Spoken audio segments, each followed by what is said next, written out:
Like, Yes, Friday I'm done writing my last paper accounting. Actually, not my last paper, then I'm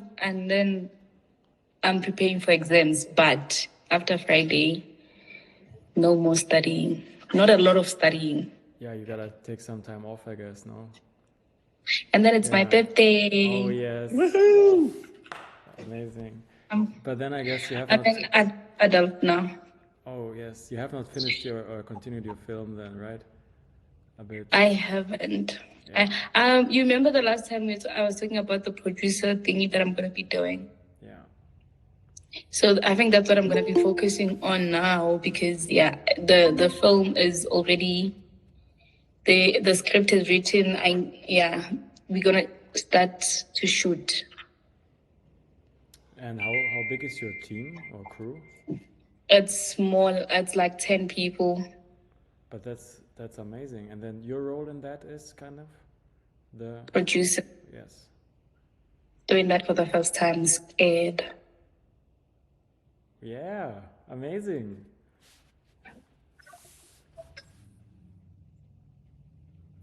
So I might not be here for too long, guys. I just came to say hi. Hey, yeah. We have not seen in a while, so yeah, I'm super happy to see you. And like, you have seen recently in the last call, right? So you know Yes. a bit about each other, or like, should I introduce you, or would you like to introduce yourself a bit? Maybe. I was in the library last time. I didn't say Yeah. anything. I just said hi. Yeah, but like Robbie and me were working on, like, Robbie's a music producer and we're working on a new YouTube channel that he has been building up actually over the last years already. And now we're like just improving the storylines a bit, and just actually we use all of the great contents that is already there and just find a way to narrate it better maybe. So we're crafting kind of like a, Robbie's a lot into space and science fiction, and then we Oh, maybe that's nice. we work maybe a bit with having like the character appear in different places and have like a YouTube video, kind of like a time travel thing where you watch something, but then like Robbie has an idea and we jump elsewhere. So have it a bit of a playful approach, and now we're like making a storyboard for that. Yeah. And would you like That sounds to fun. tell something about it also, Robbie, or like if you have any something we can? Oh, I'll have to check out a little bit of your commercial first. That sounds cool. Yeah. So then let's just do that, and I share my screen because I was not sure if anybody's like coming, and then I started to edit. So yeah, like I'm doing it in Premiere Pro, and it's for a client where I'm in the process of making their website also. So I've done this on Sunday. Let's see if it works. Yeah. Internet is a bit slow now with the live call.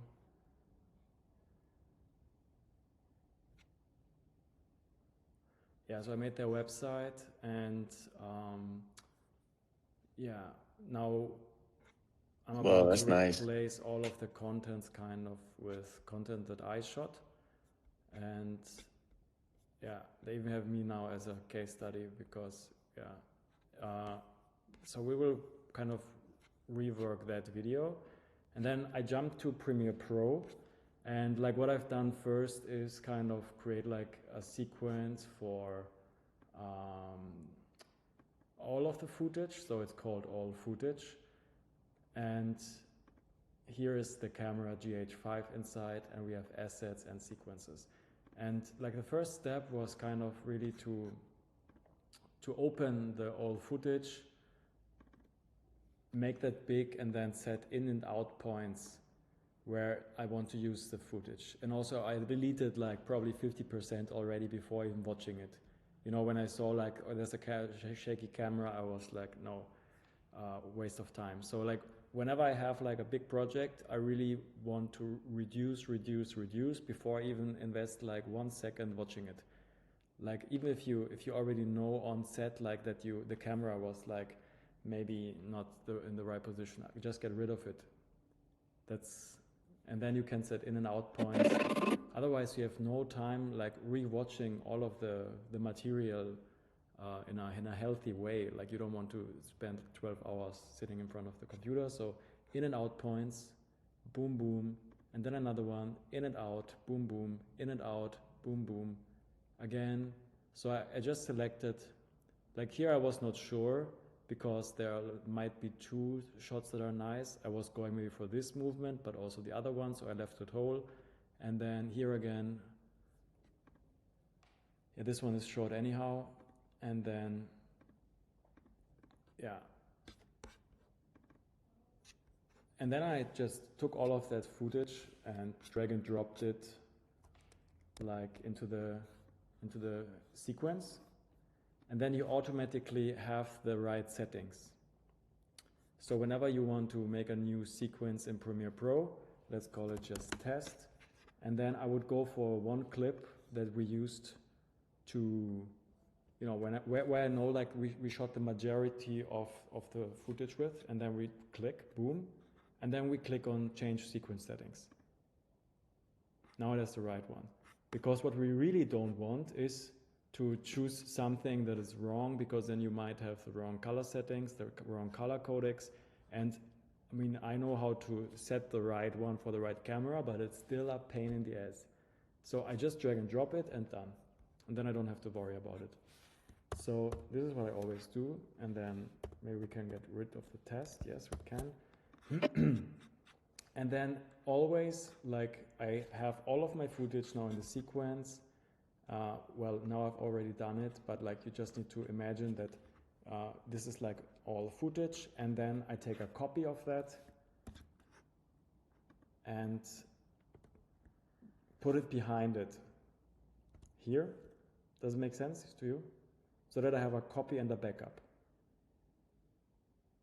Wait, I will just recreate it so that, because I think there's some confusion, because so I create like a sequence which is called all footage. Boom. And then I have like the folder with my video material. I drag and drop one clip, change the sequence settings. Okay, right settings now. And then I put all of the footage except for the JPEGs, because we're just editing video, and drag and drop it. And then I create a copy of it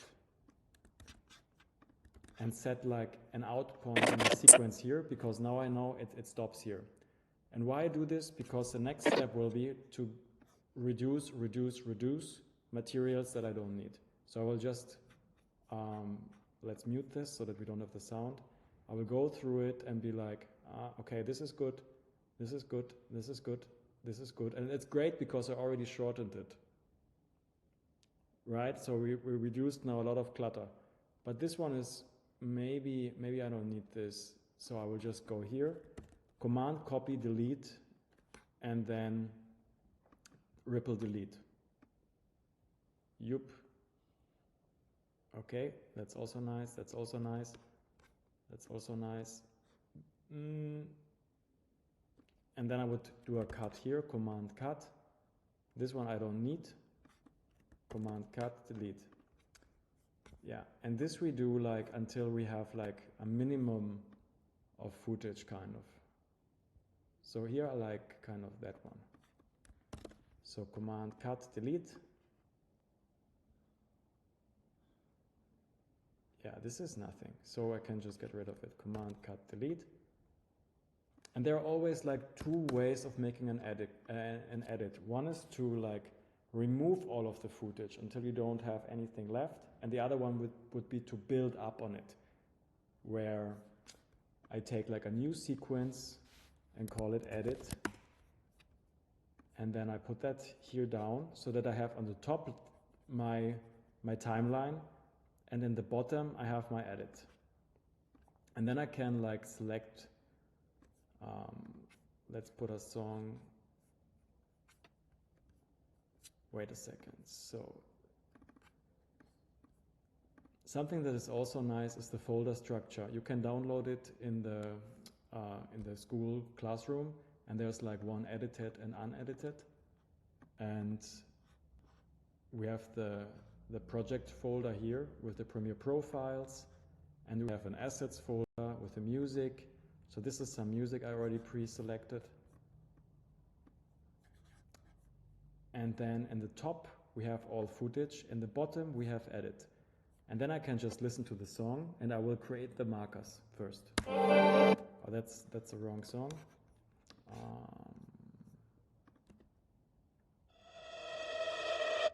This is how it. I think it's in downloads then. Yeah, it's this one.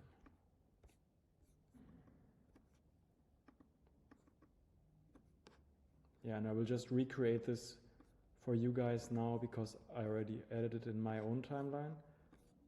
But you interrupt me anytime when you have questions, okay? So I listen once and I set markers by pressing M. You can set a marker by pressing M, and then like one of these little things here will appear, which is great because now we listen to it and I set the beat.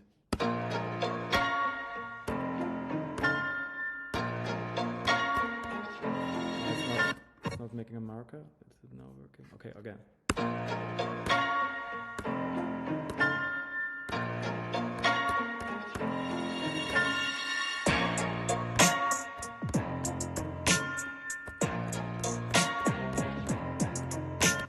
Yeah, and then you can see that it's creating like markers along the beat, kind of. And then whenever you have kind of, you can, Robbie, you know this better than I do. Whenever you have like a peak here, then that might be a good moment to make a cut. There's also a video on that, but I mean, that's how I always do it and it works really great, so.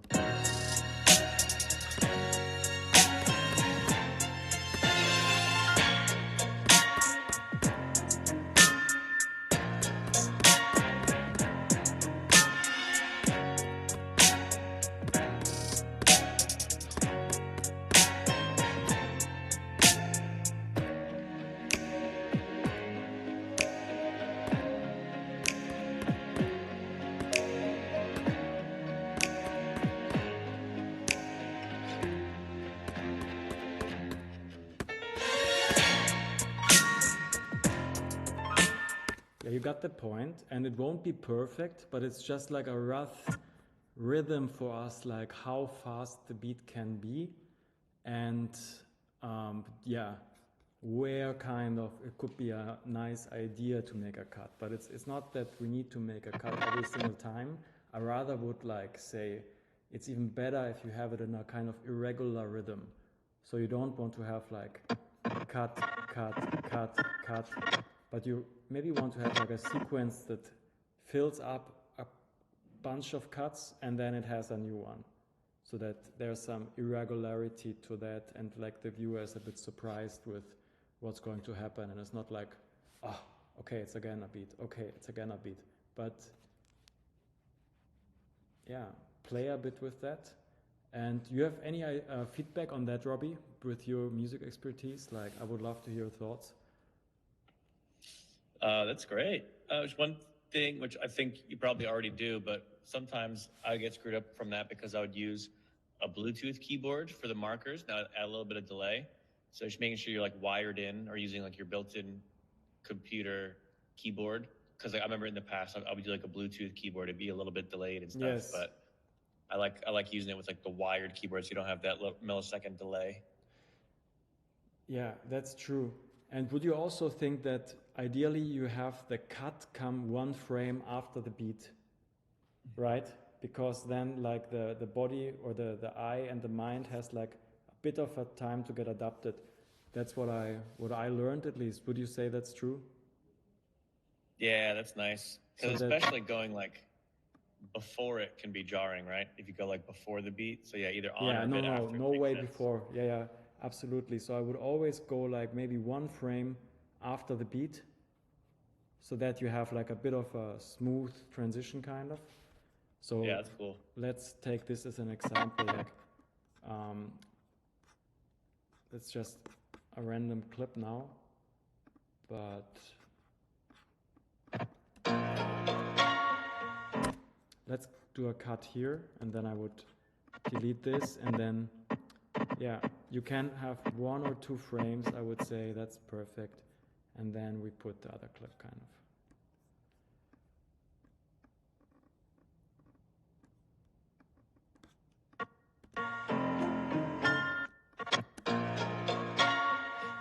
Yeah, very basic. And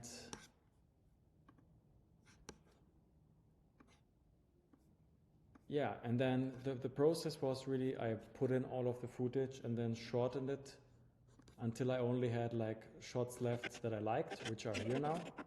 And I still have the full backup.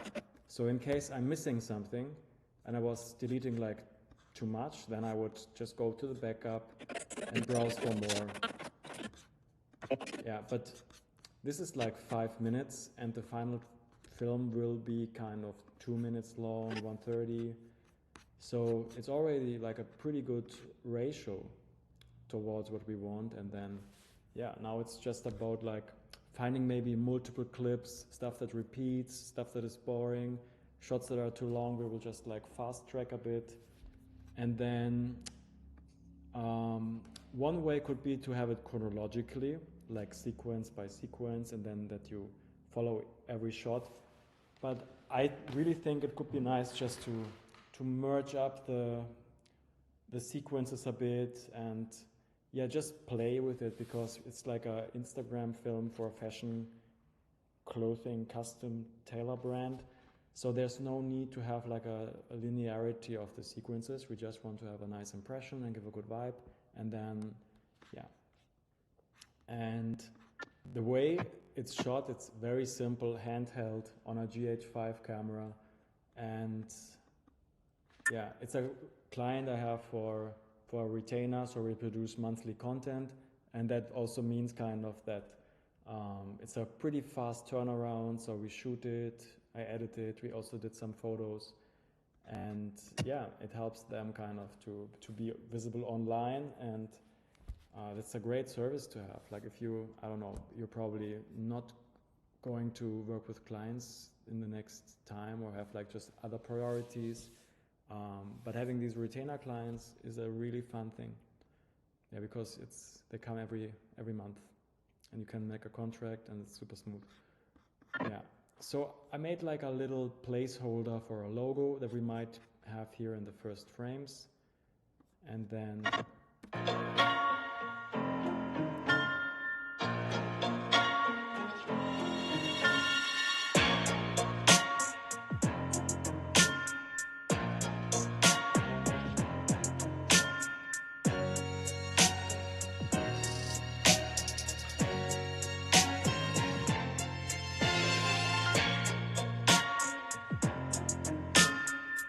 yeah, and it's like still a pretty young edit.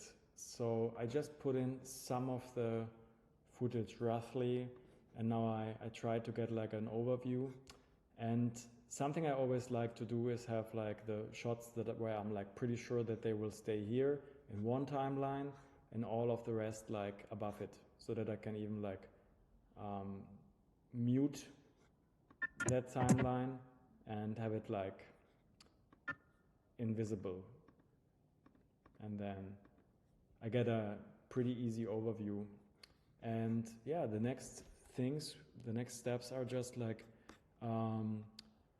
rewatching the footage, seeing like if there are any patterns inside that.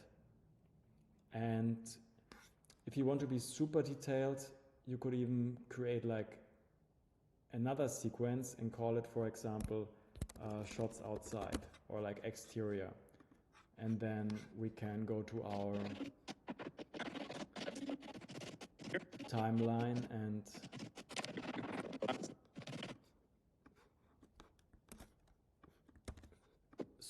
like organize it further.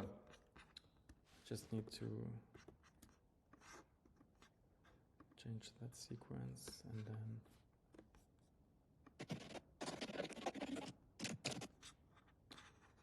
yeah, the more organized we are in this, the easier and faster it will be to shorten the material. And it's kind of like finding gold in sand. So a lot of trash, and some nice shots. Like here, for example, I really like maybe that lighting, like the reflection of the light. So might be a good way to zoom in.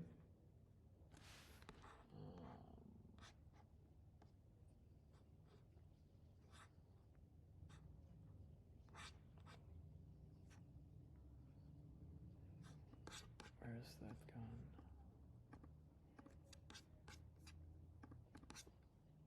And see if we can catch something here. Here? Okay.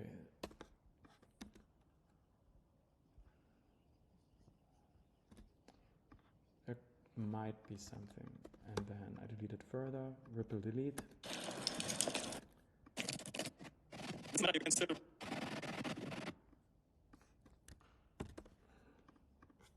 Ripple delete. Zoom in a bit. I think we could really do some more. Okay, actually, that's a nicer shot. So delete this. And the advantage when you like further segmentize your footage into like even into subsequences, you have a faster overview and can delete with more clarity. Because then you have all the outside shots in one timeline, and well, it's just easier than going through this whole mess to have it a bit focused. And yeah, that's cool. I have one question. When I start opening, yeah, like I open like a Premiere Pro project template, yes, and then when I drag in one sequence, it doesn't ask me if I want to change sequence settings. So maybe it's just like you have to make a new sequence first instead of like, cause I have like a widescreen template, like a vertical template. It's like blocked at like 59, almost 60 frames per second. But then when I drag one in, I guess that more so, and then typically I'll just go through like sequence settings and like change it per what it is.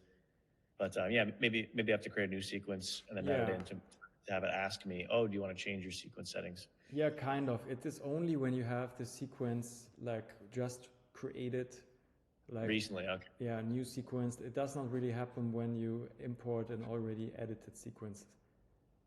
Yeah.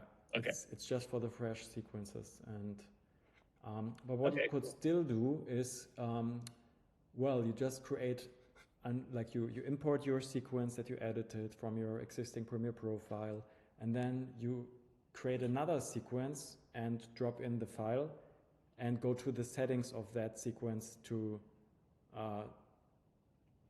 copy and paste them into your old sequence. Does it make sense? Just about the copy and paste. Yeah. I imagine. Yeah, it makes sense. One other question based on your workflow, which is really cool. I'm pretty familiar with like setting in and out of like on Premiere Pro, but I'm starting to wonder if there's like a similar thing I could do within Insta360 Studio, because it's like nice to be able to just select only a little bits of it at a time. Yeah, I'm sure they have an in and out project manager or something. Maybe we have just some time that you share your screen. Oh, nice, man. Yeah, and then we can, either now or like when we could do it now. fast. We can still, maybe a little bit later if you want to keep rocking out the, it was cool seeing what you're doing with your commercial. Yeah, edit. let's finish that process and then you can share your screen and we can figure that out. So about the sequences, like the way I would handle it, probably I would then drag and drop a new sequence and see whatever Premiere Pro is having as auto settings, and then copy and paste that info into my old sequence, and then have the right frame rate and frames per second. And even if you have a little bit wrong, like it's okay. like nobody will die, but it's just sometimes the color codecs, for example, when you import an iPhone HDR video, that can be painful.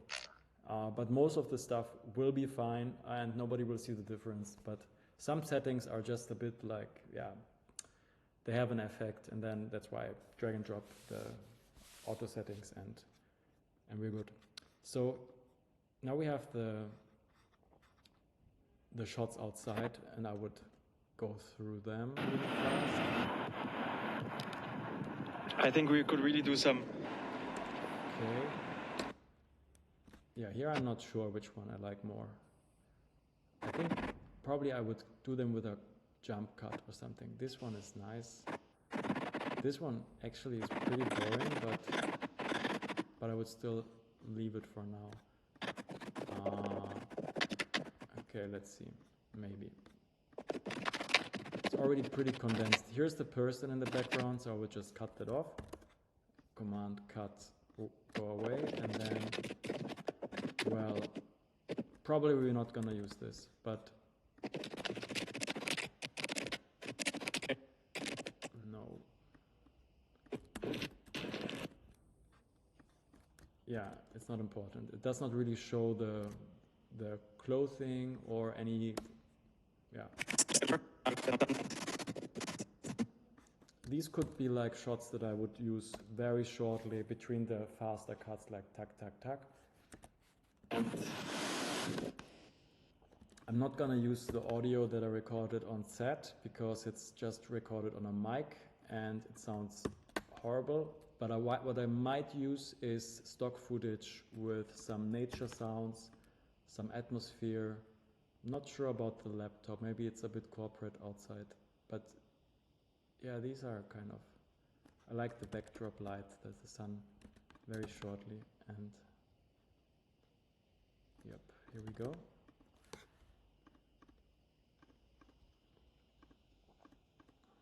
That's already pretty close, like 25 seconds.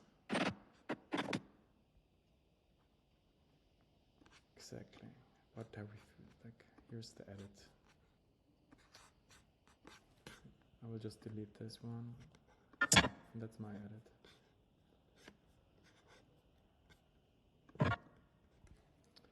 Yeah.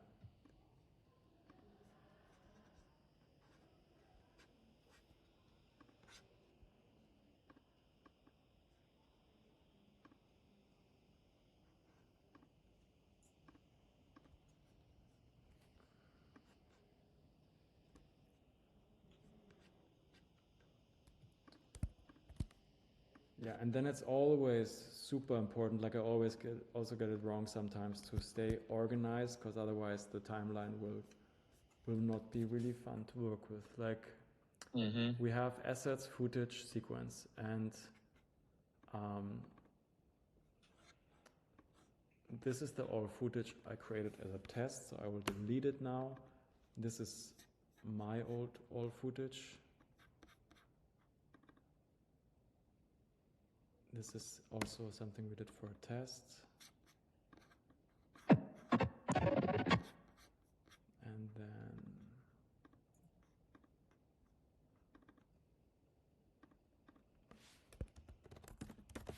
that's our master edit.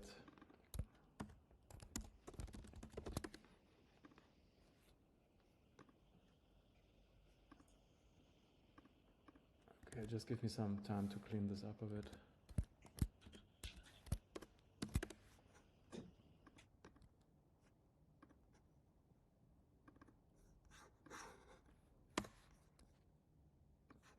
Okay, so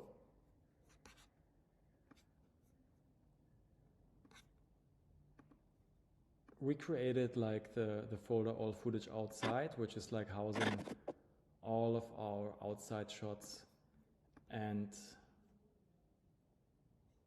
here are more outside shots. I would also add them here.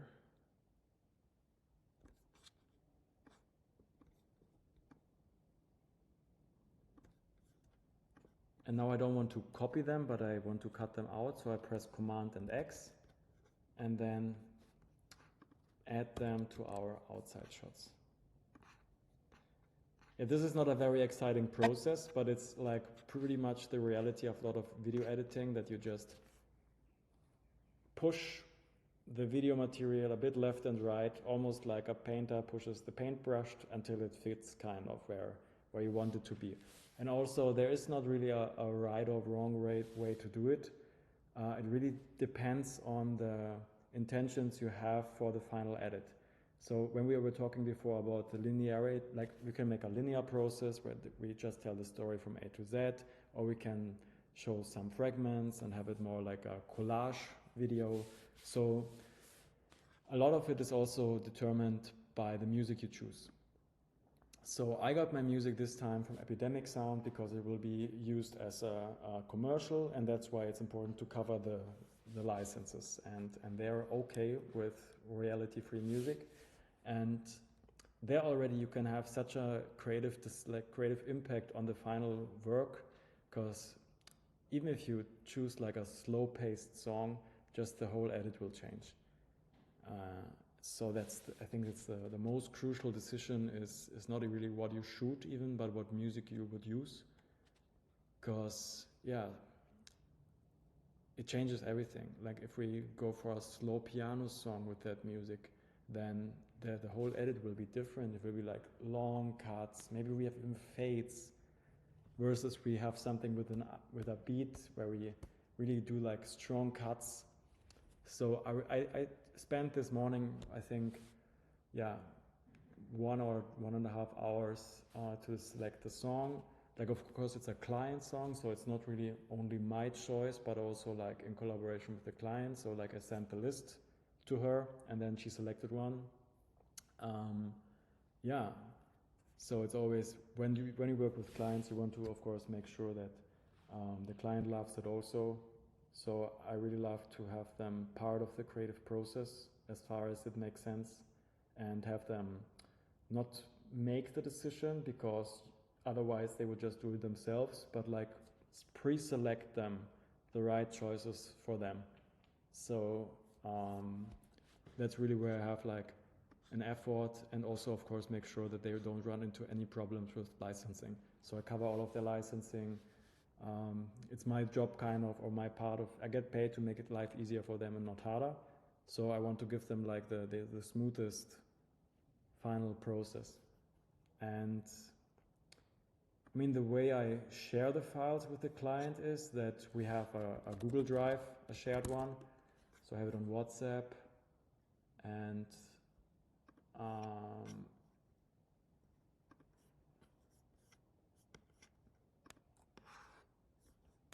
then there's one file with edited. Here are already the photos inside that we made. And then later on I will add a video folder into edited with the final edit, and that's all. And what we see here inside of, in my folder, like all of the raw files and whatever I have as a mood board or storyboard, I only give it to them on request, because it can be a messy folder, this one, even if it's simple, because okay, you have a mood board, then you might have a storyboard, which we did not have in this case because it's so easy. And then we have the project folder, which houses our Premiere Pro files. We have some music. Maybe later we add some sound effects and a logo, where I just had the placeholder before. And we have the footage, which is coming from one camera only. And I'm not changing any of these files, because sometimes the editing programs register the name, and then when I change the original file's name, the program gets confused. And it can happen then, oh, you already started your editing process, and then you're like, oh, okay, but this is the outside shot one. And then your program will never again know where it is, so I never change the names. What I do change is the folder names eventually. Because if you lose a file, you can like right click in Premiere Pro and go to reconnect sequence. Here, this one. Like reconnect media. Medienverknüpfen in Germany.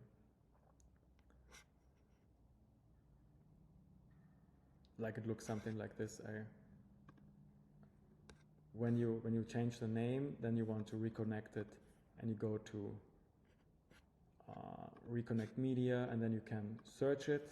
And Premiere Pro is pretty okay with finding the file. But when you change the name, you're lost. You gotta start all over. Yeah. Yeah, so we found another outside shot, and let's see if it's fun or not. I just get rid of the sound. No, we don't need this. So we can really just delete it. That's also nothing. Maybe.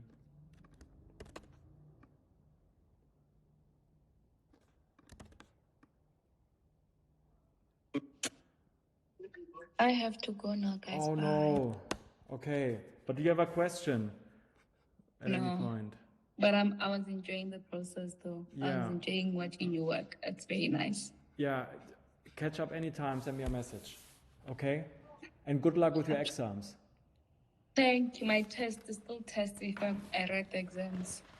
And then catch up with me. I would love to, okay?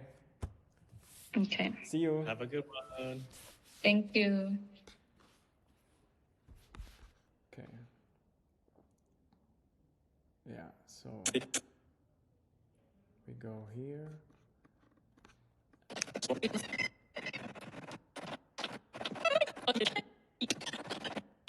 Okay, we again get rid of the sound because anyway, we're not gonna use it.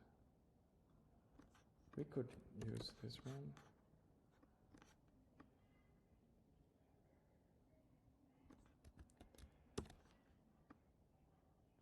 Maybe.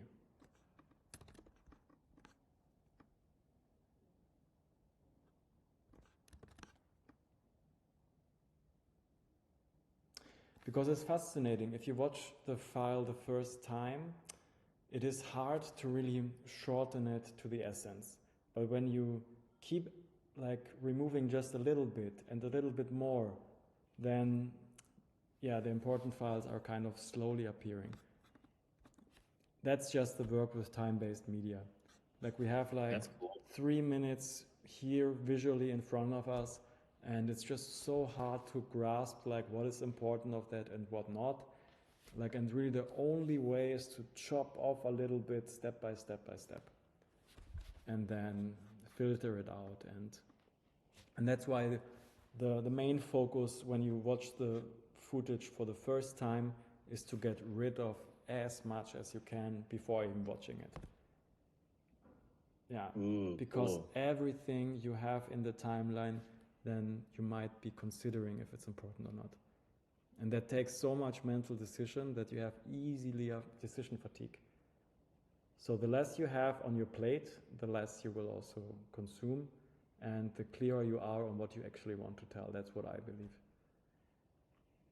Yeah, because it's like you have just like too many images in front of you to make a proper decision. It's like macro, or is it micro or macro? You tell me. Micromanaging. Micromanaging, yeah. Right.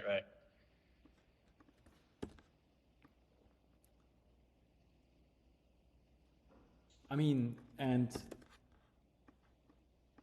I could go on with just getting that edit polished, but I would also be very happy to look at your in and out of the 360 camera and check if there's a way, if you want. Nice. Yeah, that'd be cool. Yeah. And then like anything else that you have on your mind, we can, yeah. Yeah. Thanks. Yes. You watched the rough draft of the intro? I watched you and yeah, in the studio reading out the voiceover, right? Mm-hmm. I watched that. Yeah. Let me just, like, do you have any questions before I close the screen towards the editing process here on that one? I like that. I really like the multiple timeline approach. Yeah. That's cool. So you have one. Yeah, yeah. I don't know if I have any questions. I was enjoying watching that. Yeah, basically the top is just all of the footage that I could have in the edit, and down is the master edit. And then I can, ideally I would have like all of the sequences now already shortened, so that I have like all shots outside, all shots inside, all shots with a coffee in the hand. Like it's very simple Wow. content-wise. But let's say we would edit like a documentary, for example, and then this technique really gets important. You have like then all the topics around like people talking about music and passion, for example, and then you have all of that in one timeline, and you have like maybe 20 people sharing their point of view on passion and music, and you have like short little interviews, and then you play them in a line. It's crazy, really. Wow. And like, who cares if it's shots outside or inside? Like, it helps us to be a bit faster. But let's say we want to really structure a narrative and see what's the footage that we shot is about. And then we can like put it into like content clusters. And it's a way to kind of learn what the film is about while watching it. So it's always nice to take also notes. You're like, okay, shit, that topic appears again. We're like, I don't know, maybe you filmed some homeless people even, I don't know, or like some buskers, and then you have like a sequence of buskers in Los Angeles or something. And then you can put them into one timeline, and then you slowly learn that maybe you had an interest in capturing their lives. Or, right, so the timeline can also reveal something about your interests and desires. Because whatever you put as a name kind of for the sequence, yeah, that's it. That's cool. Yeah. Yeah, I hope it was not a bit too boring for her, because I don't think she's editing in Premiere Pro. I think she edits like with a, you know, just CapCut. Yeah. I think we could do like also maybe a video how to do edits without Premiere Pro, because I think it's pretty advanced, no? Or I love Premiere Pro. That's I love it that's too. right up my alley. No, Okay, I love cool. it. Yeah, then we continue with that. So I stop sharing my screen and I'm all listening to WhatsApp. Nice. Thanks, man. Yeah, thanks for watching that. I was wondering, there's probably some ways to spice up the transition. I just had some random red flashlight. I just had some videographer recommend this thing, so I just got this for future stuff. Amaron Ace 25C, just a little light or whatever. Oh. But I just had it flashing red at one moment. But probably there's a better way to have the maybe some VFX to have the before the AI appears, and then maybe some fancy way. We're talking a little bit about like a character or like something or other to make it, you know, a little spicier than just looking at a phone speaking as the robot. You know what I mean? I love that light. It's a great, it's a great idea. And then whenever you would have the phone kind of, the AI robot appear, you would turn on the light to illuminate the space and your faces around it.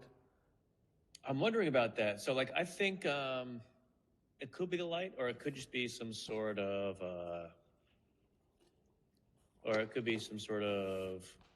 project. I'll see if I could do a share. It might get my computer might get a little crazy. But here, there's one thing. Hey, there's one thing I did today, and we talked about this, how I could probably just crank these out without necessarily consulting you. But I just cranked out like a 25-minute reaction piece, so that's cool. I'm trying to keep the momentum going on YouTube with that thing. So I should have a thumbnail and title for that to release this later today. So that's good, but unrelated to the Finding Phase 2 thing. So I'll hit close project. And then, yeah, there's that one moment where I just kind of had the, I don't know. There's probably a better way to have the transition into that phone thing being there. And I like your idea about adding a South Park character. I'm just nervous that would like have too much friction between idea creation and releasing it to have a South Park edit every time for when it shows up. So I was thinking something a little more copy pastable, if that makes sense, or something to have as this thing enters, which is what did I do here? But the reason why I suggested is that you can record these characters straight through the webcam. So you can speak in the webcam and the character will be automatically animated. Oh, that's pretty cool. Almost Yeah. like a Snapchat filter or something. Kind of. Like, let me check webcam Adobe character animator. So,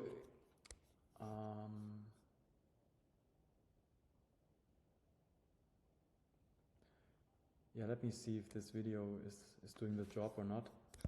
Hey, video creator, we know you. For you, it's about more than getting the... They know me and I know them, and Adobe Character Animator here we CC go. is an animate software that can use on After Effects. If you okay.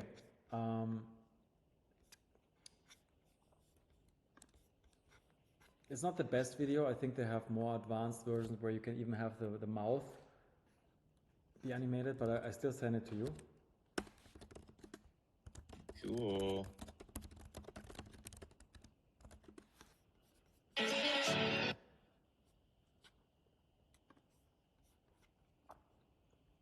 For the character to move. Nice, with my it's pretty face. cool. But yeah, the one thing I have resistance to it is because I want to work towards, you know, starting off weekly and then even ramping that up. Like I could almost, you know, almost like Casey Neistat would do years ago, like have a video one day and then post something from that day the next day and be almost daily with it eventually. So Yeah. that's one thing that makes me resist the animation fully, but I could be coaxed into it. But one thought is, and also me and Lucas have like really cool outfits sometimes, so it'd be a waste of our cool outfits if we just have the animated guys, because he's like sparkly purple suits and shit and stuff like that. But there's probably ways for it to be used in like some scenarios, but maybe not like all the time, you know what I mean? But I thought, yeah, maybe you could just roast. Wait, let me see. How do the good thing? Actually, yeah, would you be down to share your screen and kind of play the video I sent you, and then kind of roast it and be like, oh yeah, maybe you shouldn't whip pan so much, or oh yeah, maybe you could fix this transition or whatever. Of course, we can improve it. And is it the school videos in the chat? It's yeah, if you go to school chat, yeah, it's a Loom.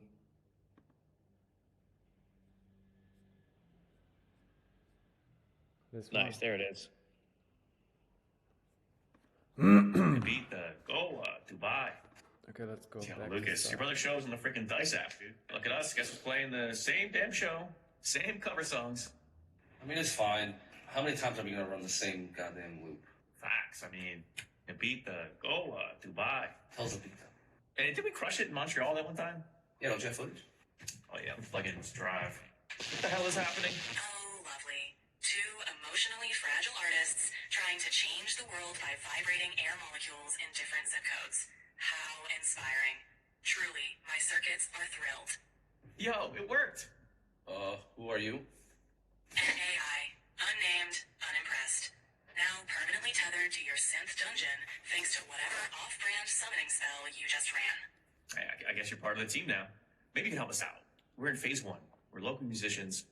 Phase 3 is a world tour. But we don't know what phase 2 is yet. Can you help us find it? I can tell you how many streams you'll need to buy a smoothie, the precise tone of synth nostalgia that trends every 14 and a half days, and how many mental breakdowns you'll have before posting your next world-changing Instagram story. Hey, I'm mentally stable, okay? You don't even know what phase 2 is yet, do you? This'll be fun. Yo, Lucas, your brother shows on the freaking Dice app, dude. Look at us. Guess who's playing the same damn show, same cover song. Okay, so we can talk about two things. One is practicality of the shoot. We want to create a smooth process that you can easily integrate into your everyday life without having too much gear. Therefore, this 360 camera is great because you can just pull it in and then it plays, it records all of what you want, and that's a great base. We can think of it as the bread.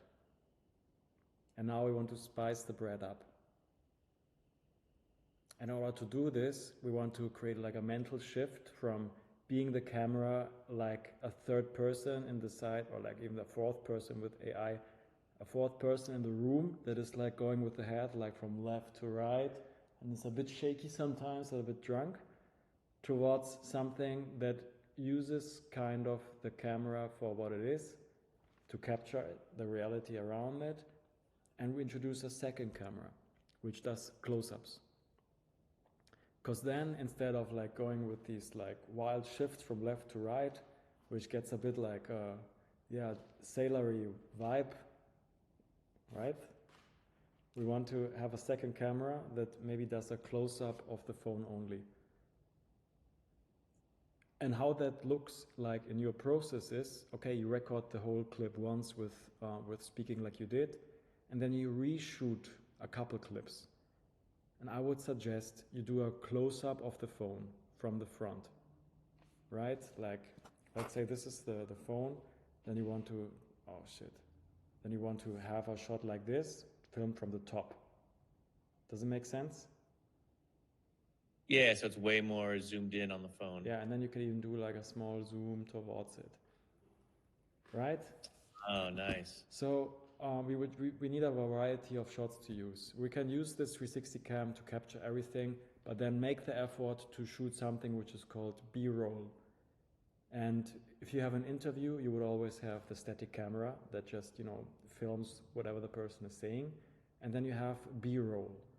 And B-roll is like a close-up of the hand, maybe an environment outside of the window, and that you can use to, for example, cover up filler words. When you have like a cut inside of the interview, you shorten the interview, and then you can, put a B-roll on top of that to cover that up. Let's see if we find... Oh, yeah. And one thing I was thinking for B-rolls, like when I talk about the different cities, I could have different things of the cities come up or something. That could be one way, yeah. But my tip would be to, already when you're shooting it on location, just take a couple of shots of the surrounding. Yeah. Yeah, it's much needed to... Your brother shows in the freaking I could chop out some of those swivel like drunk cam pans real quick. So maybe if maybe if I could even share my Premiere. Yeah. Yeah, this one I would cover it up with. Like, I would not do the shift. I would just do a cut. Yeah, I could try to I could get rid of some of those shifts. Should I ever do it or just the first time? Maybe it's the first time only or never? So if I did it the first time, it would be like rendering required files. Okay, fine. Yeah, Lucas, your brother shows in the freaking Dice app, dude. Look at us. Guess who's playing the same damn show, same cover songs. I mean, it's fine. So, like for example, there, should I cut out that swivel or maybe leave the first swivel in? Check 1, 2. Can you hear me? I can, yeah. Just press play. Okay. Yeah, Lucas, your brother shows in the freaking I kind of Dice like app. the first one. Say again? I kind of like the first zoom. All right. Cool. So maybe I'll have this. So this one. So leave this one in. I mean, it's fine. No, and then cut the rest out. Cut also that one out. Like in the beginning, okay. you have I can this cut it fade onto your face. Yeah, cut it out. Yeah.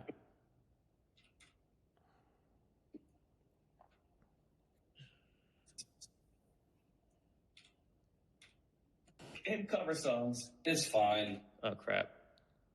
Me.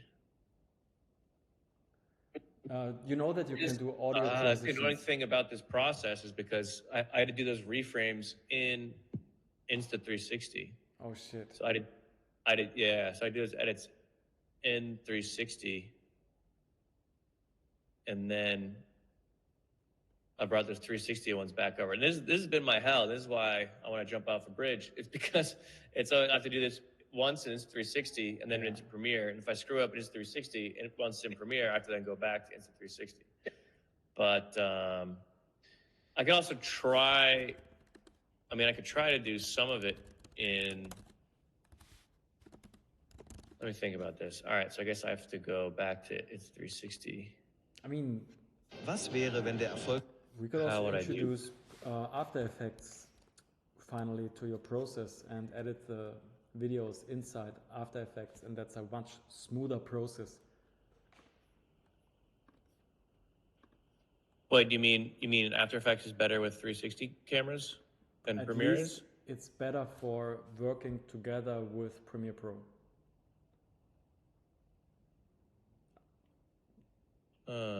But I would, before you do anything, after our call, I'll do a quick test to see the practicality of it, if it's smoother or not, so that you don't waste.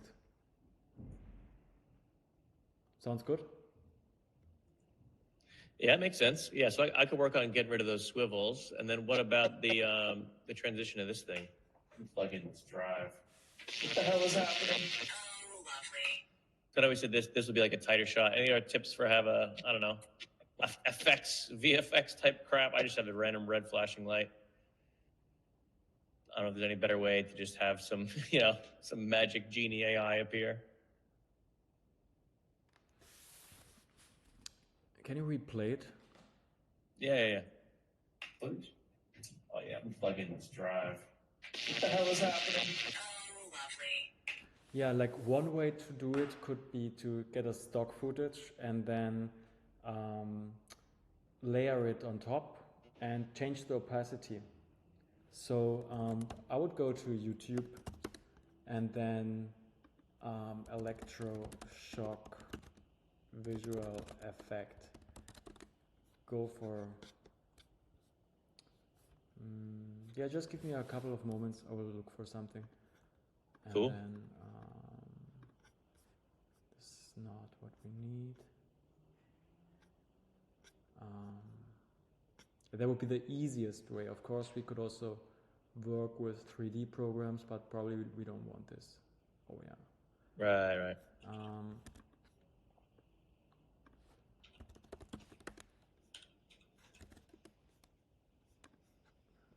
Yeah. Yeah, so maybe it's fastest if I share it in my screen. Super Bowl ads are old. Really fast, no? Then if you stop sharing your screen, I would just... Okay, let me stop sharing. Just for the time being. Oh yeah, that's already me. Can you see the screen? Nice.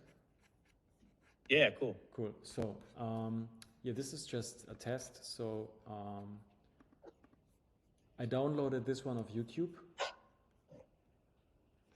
Hey, nice. Probably you would go for something a bit different for energy shock, but it's just to demonstrate the opacity settings. So first let's boom this a bit up, and then we would go to the transparency setting, and probably you've seen it already at some point, but you can change that into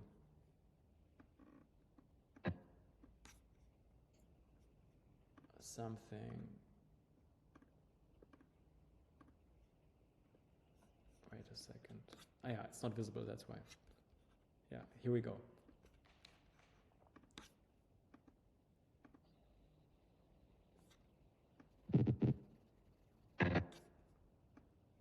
And then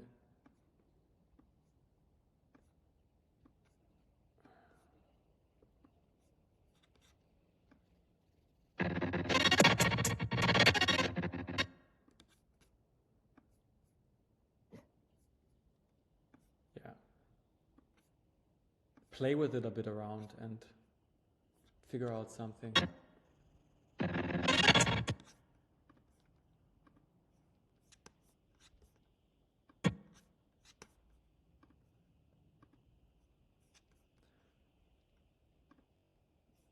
yeah, I would invite you to go to YouTube and find, like, look for kind of like a visual reference that you're looking for. What is it, like an electroshock or like a Aladdin thing you said? But what exactly would you like to have there? Something like a shock, I guess. I don't know. Okay, electroshock. And there VFX. And then something like this. I think so.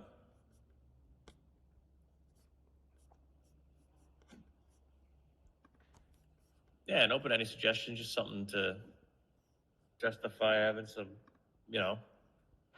super The way we intelligent express AI appear out ourselves of is more nowhere. than just.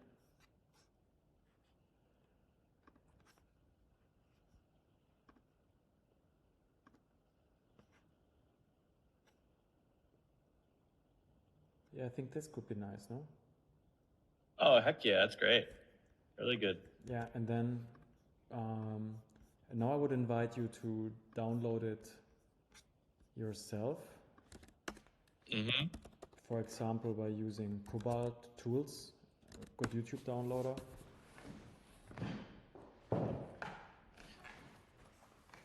And then I unshare the screen and yep, you're in again.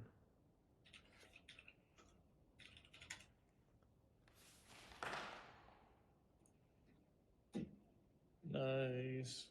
Let's see.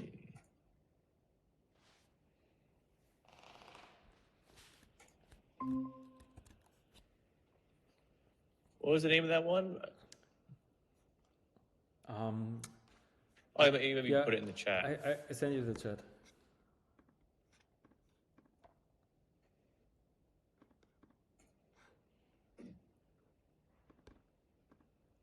Did you check the Goose community today? There was no call, right? Yeah, I saw that. I recently left. Actually, like yesterday, I canceled the Goose community. Ah, yeah. Shit. Yeah. He's not around. He's doing the world tour thing. He's doing the world tour thing, yeah. Yeah.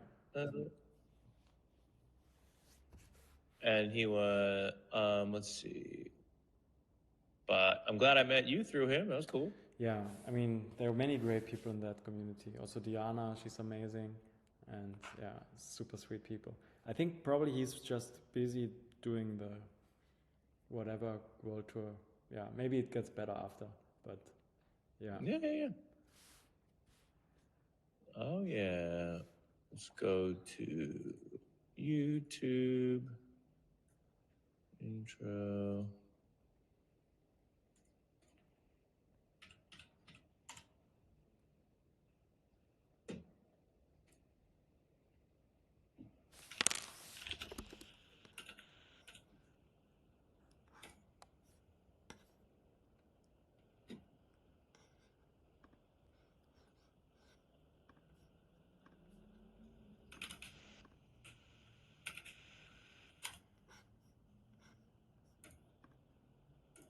All right.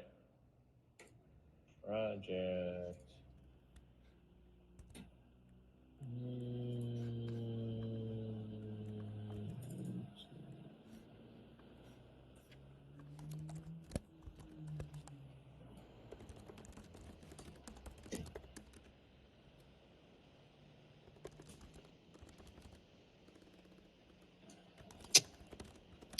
Yeah, this was cool.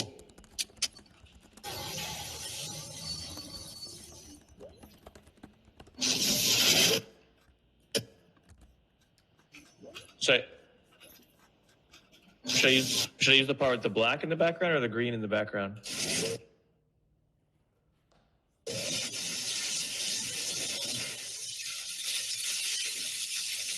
Doesn't matter. You can use the black. Like the green one you would use when you do like After Effects, green screen, rotoscoping stuff. But what we are going to do is like the easiest, fastest Yay. way. Like it's very low key visual effects. So what we just do is you go to the settings and we go to transparency, and then we select like one of these layers that does the job. That's it. So you can go to transparent, like opacity, and then below that there's normal written right now, right? Normal. Yeah, no, you can change, just leave it with 100%, but then you have normal, right? Yep, that one. And then let's find some of these magical settings that will make the background disappear and our element like not too transparent. That's Okay, you just kind of guess. Yeah, we just guess, and because it's always different when you have a black or a white background. I think like because I just know the German words also, but one of them will remove the background. Pretty sure. Cool. Let's see.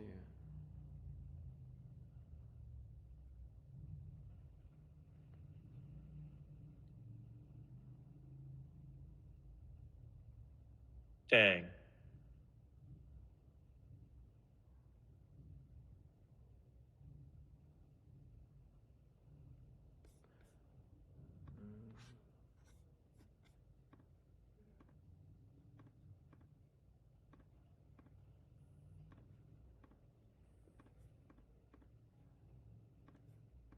Oh, bummer. Maybe we have to try the green.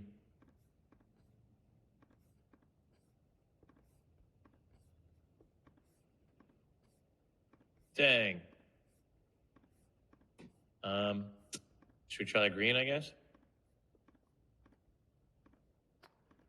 Yeah, try it. All right.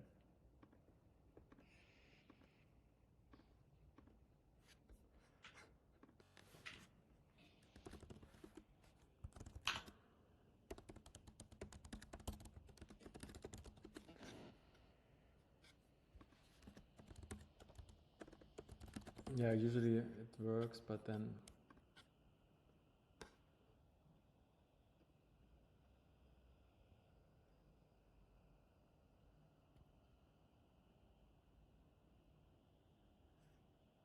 okay. Then we need to do a bit of a different setting.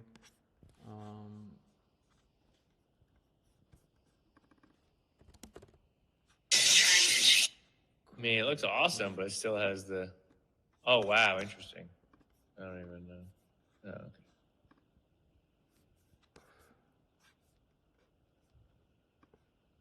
okay. Okay. Dang. Yeah, in that case, I need to show you a bit of a different setting, and I would share my screen again. So yeah, it's a quick fix. So if that does not work, it works most of the time, but it's not a real effect. So instead we go to effects, keying, right? Color key. Yeah. And then we add that color key. And then I already did now, we want to select our green. And then we go to tolerance and just remove it.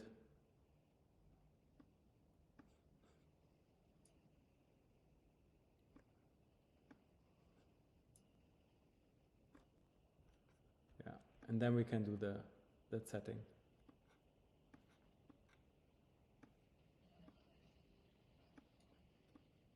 Solved.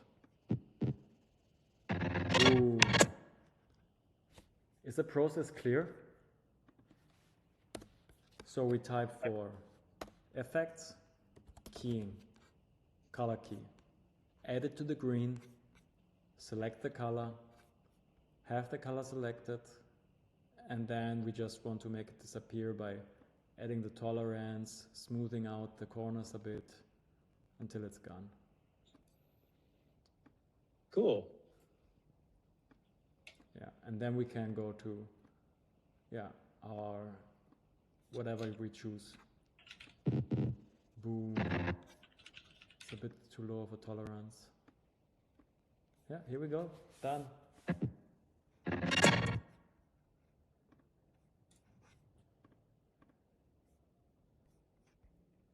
so I unshare the screen.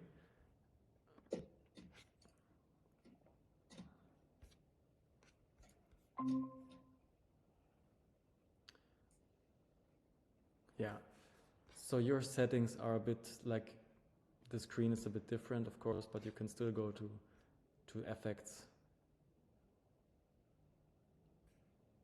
Okay, so I have the color key. Yeah. How do I, like?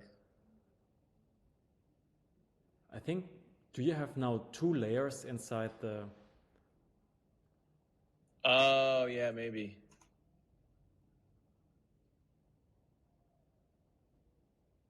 Beautiful. Damn it. Oh man, amazing. So, looks cool. Yeah. Isn't that cool? I love it. It looks like the. Yeah. Nice.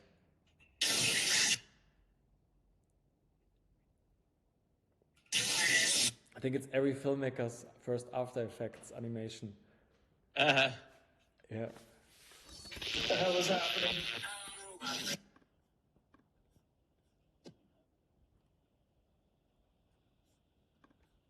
Drive. What the hell is happening? All right, maybe there's a way to change the color of it or something. You can change the color, probably, yes. Would that be with like a hue effect, or? I mean, you could either just add a lumetri color to it. Okay. Or you go to replace color. Yeah.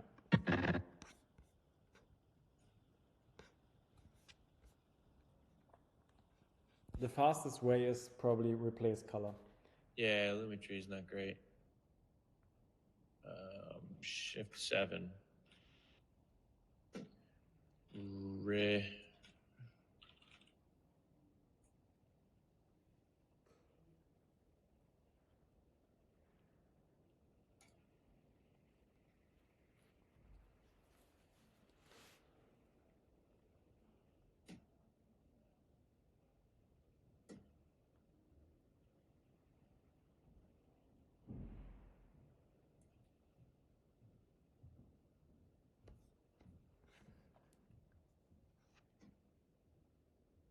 What the hell? Maybe it's the wrong starting color.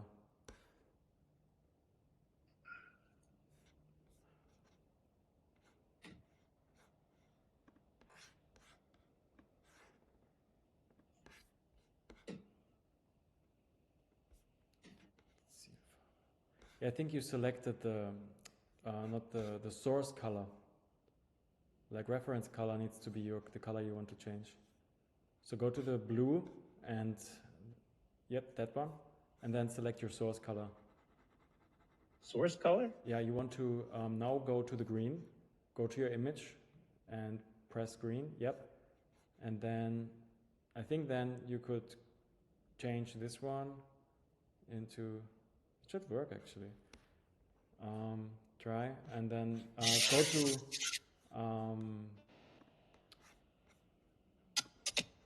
similar color.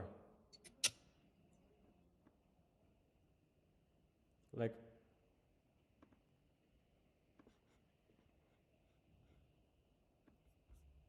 Huh. Yeah, that's weird. Change the number to like 7 maybe. Weird, yeah. Yeah, that's weird. Yeah, but we can find another way. Exactly. But yeah, this thing I wanted to, not get caught up in too much, because I just want to make sure I get videos out there. So maybe I'll just leave it green for now. Yeah, but it worked for me actually. So I have it blue now, my thing. So I'm sure it's just a setting or something. Dang. Yeah, except the color key.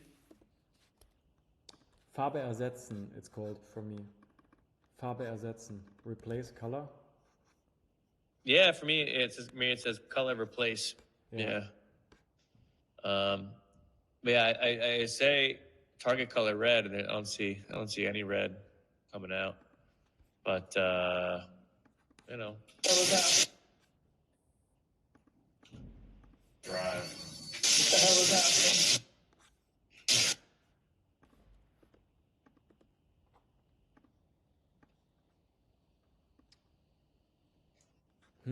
Did you select the right layer?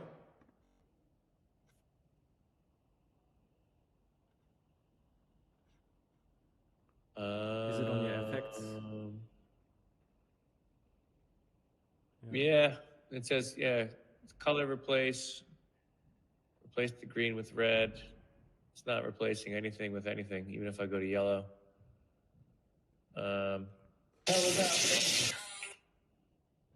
Good. And maybe I could just zoom way the hell in on this. Let's see. Whatever. Zoom the hell in. Yeah, that's nice. Does Premiere have vertical vignette or is it all widescreen? Let's try vignette. It's probably all widescreen. Why is no vignette coming up? What the hell? VIGN? VING? You bastards. Shouldn't vignette be a thing? Maybe I have to go to Lumetri. It's probably all widescreen though. Yeah, it's all widescreen. Is there I guess maybe I could rotate. Is it possible to rotate a vignette? You could do this by adding it as a PNG. So just go for Yeah, okay, PNG, ellipse or something. Let's see what we could do here. Yeah. PNG, vertical.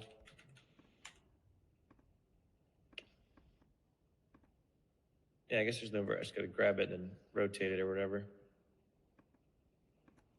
So is there a certain thing I should do as far as just like right click, save as, or right click, save image as? Is that it? Yeah, just save it as a PNG. Yeah, that's pretty nice.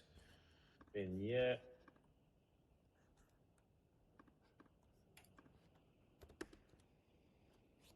Yeah, I don't have a super tight system for everything. I just have pictures, picture assets, overlays. I don't know. It's a mess. No, I wanted to show and explore. Damn it. Right click. Show in folder. Okay. I need to leave at 9 then. Okay. Well, thanks for the tips, man. I'm going to get rid of the, what'd you say? I'm going to get rid of the pans back and forth.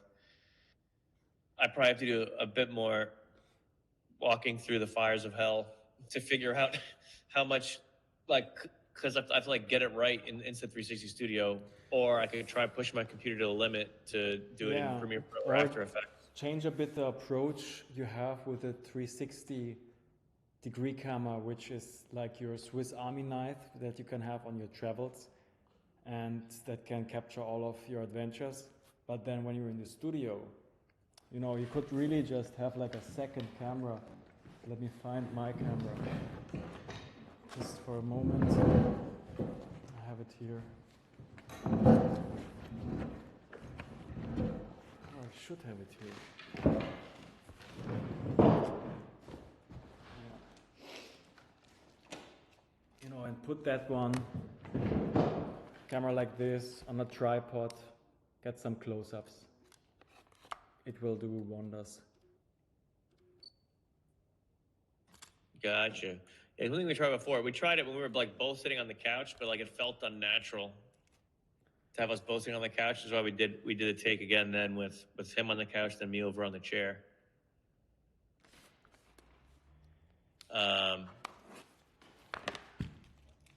But yeah, because this way it's less swiveling. We're all just like right there. Yeah, but here's what I would do. If I was on that location, I would probably get a camera onto the starry background, right? Like, oh man, that's so hard to visualize, but okay, give me a second. I will share my screen.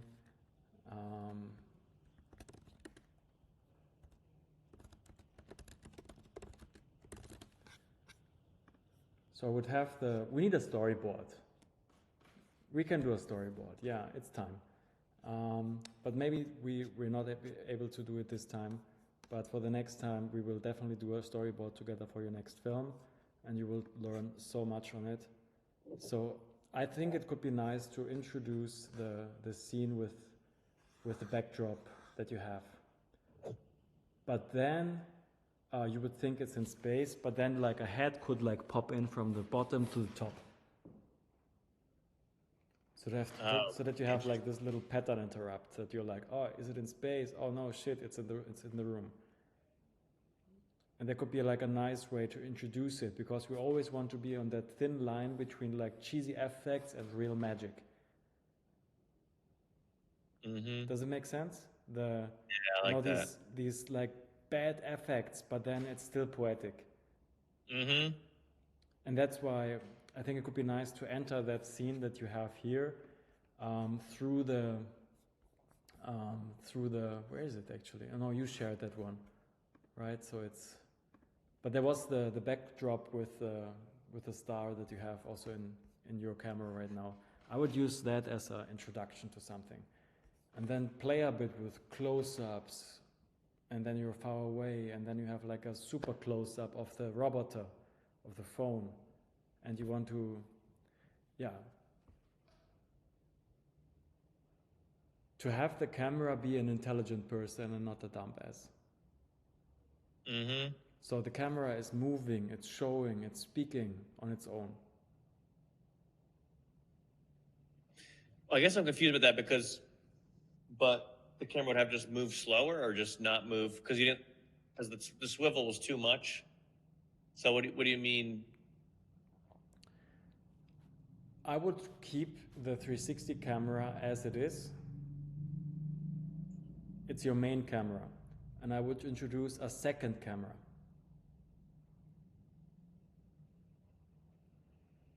Okay, to maybe be pointed at my face. That is pointed at your face, that is pointed at a close-up of the phone. And then we can have fun in the edit. Cool. Yeah, I think so. But it looks great. It's just about making it better. Mm-hmm. Mm-hmm. Yeah, but if you see that, like, just simple stuff like this.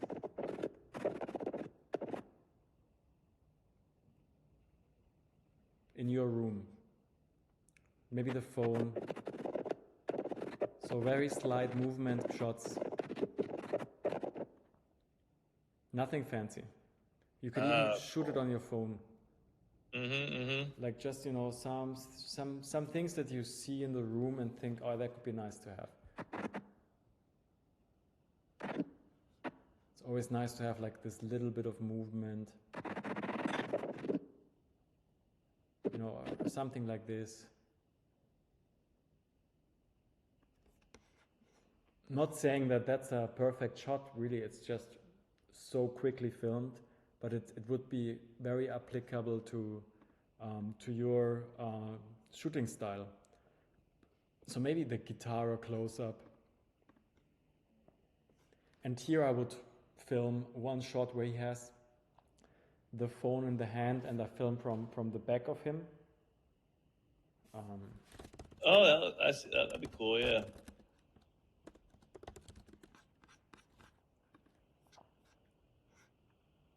Like this, something. Mm-hmm. Yeah, and I think we already checked like Flim to get like production ideas for cinematography. shot like this, amazing. Nice. Yeah, I know some YouTube channels that are good at that, like Sanjay C and stuff. Yeah. But I know that it's like a lot of things to consider because you're doing the script, you're doing the acting, you're doing the camera work. So getting that all under one roof can be like challenging. And I think like what we achieved is that it's great to listen to it. It's fun. I think that's on point with the timing. And now we need only to add cinematography as a layer. Nice. Yeah. And we do this by ideally thinking about some shots in advance. So when you know that you will shoot in the room, then you can just go to Flim AI, look for music production room, and just see like, maybe that could be a nice view from the side, or just get a bit inspired.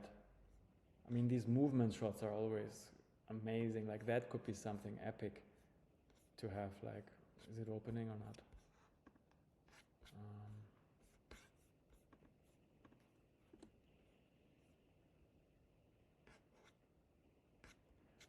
Yeah, like a shot like this in the room, beautiful, no?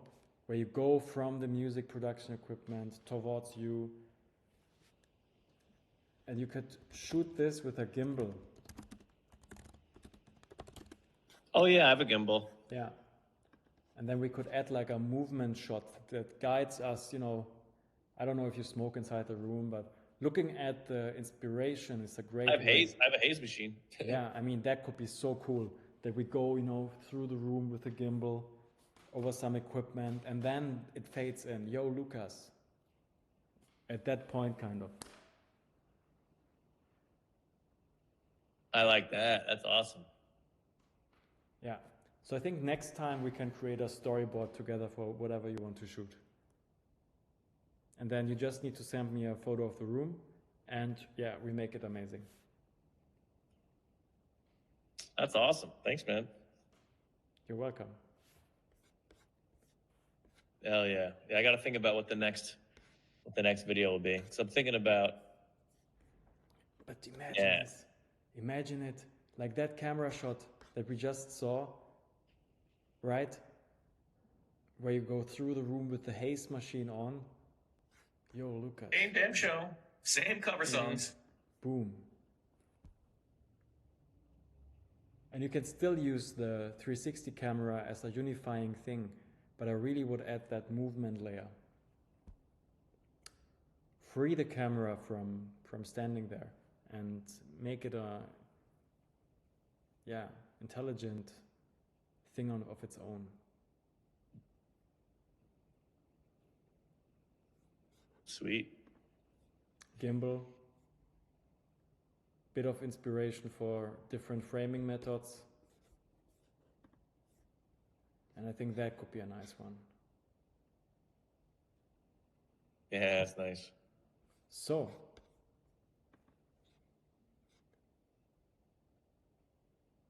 do you have something else that we could talk about? Otherwise, I go to, I cut it off now. No, yeah, thanks so much. I don't have a quick way to ask this, but I'm just wondering the next video I can make, because that next one we could storyboard. That'd be sweet. Yeah, definitely. Yeah, because we did a mood board already. So we have like, we did all of this crazy creative thinking around so many things, space and time and place and whatever. And now it's time to bring that into a storyboard where we have specific shots, specific actions, specific timings. Exactly. Well, I've one show, like, again, I could just, as opposed to creating scenes out of thin air, I can just deal with what's already in front of me, which is my life as a musician, going through the trenches, trying to do, from phase 1 local musician to phase 3 world tour. What I'm doing right now is like playing this cover band. So for example, this Saturday, I can maybe make the next video about. Saturday in the morning, I'm playing a wedding reception in Unionville, this nice winery. and then jetting down to Pennsylvania to play with a funk band, and then jetting over to Somerville to catch this great DJ Avera's set over here, and women. So like, there's something there. To me, maybe just capturing that, just like the life, you know, a Saturday as a musician, just like kind of showing that.